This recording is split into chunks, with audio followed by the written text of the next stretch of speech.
Hmm. Assalamualaikum warahmatullahi wabarakatuh. Kami dari kelompok 7 akan mempresentasikan hasil diskusi kelompok kami tentang perencanaan program PLS bertipe pengembangan developmental. Dengan anggota kelompok, saya Winda Denita dengan NIM 2300538 sebagai moderator, dan rekan saya Aprilia Dwi Nur Aini dengan NIM 2300547. Baik, langsung saja masuk pada materi yang pertama yang akan dipresentasikan oleh Aprilia. Kepada April dipersilakan. Baik, terima kasih moderator atas kesempatannya. Saya akan menjelaskan materi tentang perencanaan program PLS bertipe pengembangan. Perencanaan program pendidikan non formal bertipe pengembangan atau developmental merujuk pada upaya untuk memperdayakan masyarakat atau komunitas dalam mengatasi masalah yang mereka hadapi. Program ini berfokus pada pengembangan potensi individu dan kolektif dengan tujuan untuk meningkatkan kualitas hidup dan kemandirian masyarakat. Next. Yang pertama itu identifikasi kebutuhan sasaran dan perencanaan. Yang pertama, identifikasi kebutuhan sasaran. Dilakukannya pengumpulan data melakukan survei wawancara dan observasi untuk mengumpulkan informasi tentang kondisi dan kebutuhan masyarakat. Ini penting untuk memahami motivasi, minat, dan harapan peserta. Yang kedua, dilakukannya analisis kebutuhan. Mengidentifikasi kebutuhan yang diakui dan yang tidak diakui oleh sasaran.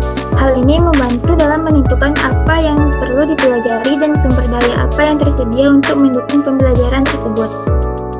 Yang ketiga, dilakukannya prioritas kebutuhan. Menentukan prioritas berdasarkan urgensi dan dampak dari kebutuhan tersebut terhadap masyarakat. Ini juga mencangkup pemahaman tentang kemampuan dan kegairahan peserta dalam mengikuti program. Selanjutnya, perencanaan penyampaian program. Memilih metode penyampaian yang sesuai seperti pusat kegiatan belajar masyarakat, siaran pendidikan melalui media massa, atau sistem belajar jarak jauh untuk memenuhi kebutuhan belajar sasaran. Selanjutnya itu peran perencanaan. Yang pertama, dilakukannya perencanaan bertanggung jawab untuk merancang program PLS yang efektif berdasarkan hasil identifikasi kebutuhan. Tugas perencanaan mencakup merumuskan tujuan program. Tujuan harus jelas dan terukur, berfungsi sebagai panduan dalam penyusunan program.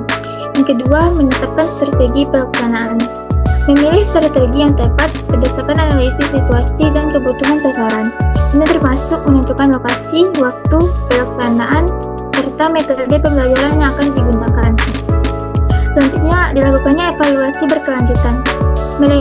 Melakukan evaluasi terhadap program secara berkala untuk memastikan bahwa program tetap relevan dengan kebutuhan masyarakat dan untuk melakukan perbaikan jika diperlukan. Selanjutnya, pelatihan tenaga pengajar. Melatih calon pelatih atau pengajar lokal agar mereka dapat menyampaikan materi dengan efektif dan mendukung keberlanjutan program PLS. Baik, materi selanjutnya yaitu penetapan tujuan dan kelompok sasaran. Penetapan tujuan program PLS. Yang pertama, tujuan program PLS harus dirumuskan dengan jelas dan terukur agar dapat memberikan arahan yang tepat bagi pelaksanaan program. Beberapa tujuan umum dari program PLS meliputi kesetaraan pendidikan, memberikan kesempatan belajar bagi individu yang tidak memiliki akses ke pendidikan formal seperti melalui program kesetaraan paket A, B, dan C. Yang kedua, pengembangan keterampilan. Meningkatkan keterampilan hidup yang berorientasi pada mata pencaharian dan kewirausahaan untuk meningkatkan kesejahteraan masyarakat. Selanjutnya, keaksaraan fungsional. Meningkatkan kemampuan membaca, menulis, dan berhitung di kalangan masyarakat yang kurang terlayani. Selanjutnya, pembentukan karakter. Membangun warga negara yang beriman, bertakwa, berkarakter, dan bermartabat. Next. Baik, selanjutnya penetapan kelompok sasaran. Yang pertama, demografis. Memahami karakteristik demografis secara sasaran seperti usia, jenis kelamin, latar belakang pendidikan, dan status sosial ekonomi untuk menentukan kebutuhan spesifik mereka.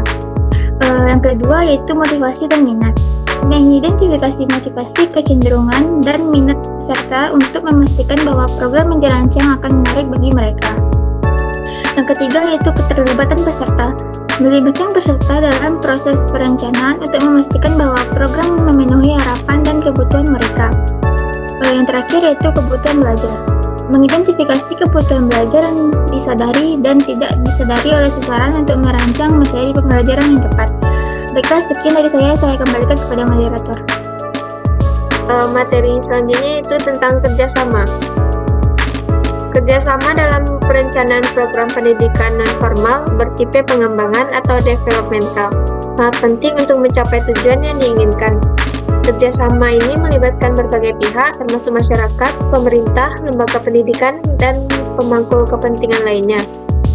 Berikut beberapa aspek penting mengenai kerjasama dalam perencanaan program PNF.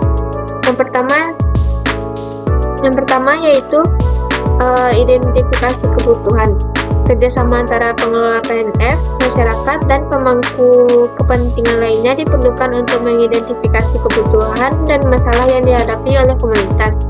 Hal ini melibatkan analisis potensi dan tantangan yang ada di lapangan sehingga program yang dirancang dapat relevan dan bermanfaat.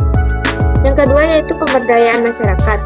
Program developmental bertujuan untuk memberdayakan masyarakat dengan mengembangkan potensi mereka dalam mengatasi masalah kehidupan sehari-hari. Oleh karena itu, partisipasi aktif dari masyarakat sangat diperlukan dalam setiap tahap perencanaan dan pelaksanaan program. Yang terakhir yaitu pengembangan sumber daya manusia. Kerjasama juga berfokus pada pengembangan SDM yang berkualitas melalui pelatihan dan pendidikan. PLS harus berkolaborasi dengan berbagai lembaga untuk menyediakan sumber daya yang diperlukan, seperti instruktur yang kompeten dan materi pelatih yang relevan.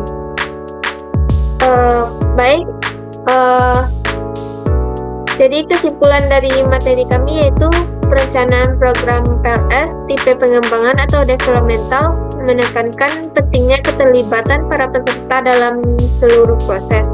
Dimulai dari identitas kebutuhan secara bersama antara penyelenggara dan peserta. Tujuan program pun ditetapkan dengan jelas. Proses perencanaan ini juga melibatkan penentuan kelompok sasaran yang spesifik. Kunci keberhasilan program tipe ini terletak pada adanya kerjasama yang kuat antara semua pihak yang terlibat, sehingga program yang dirancang dapat benar-benar menjawab kebutuhan dan aspirasi peserta. Itulah hasil diskusi kelompok kami. Assalamualaikum warahmatullahi wabarakatuh.